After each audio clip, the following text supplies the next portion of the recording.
সামনে তো বিশ্বকাপ আয় বললো আমরা তো আর্জেন্টিনা সাপোর্টার চেয়ারম্যান আর মুস্তাকা শুনাই গো ওরা কি সাপোর্টার মা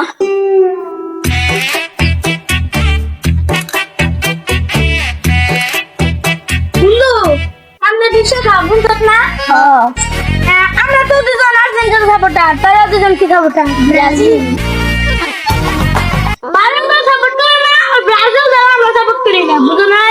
এবার 2026 সালে কাপ তো আর্জেন্টিনা নিবে তাহলে লাল চাষ নাকি সাদা লাল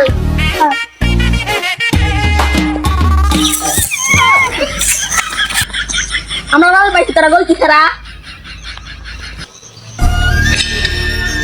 যায় না কি hore তাকে তো গোল দাও না বাইরে খেলো না দাও গোল কে দাও এবার আমরা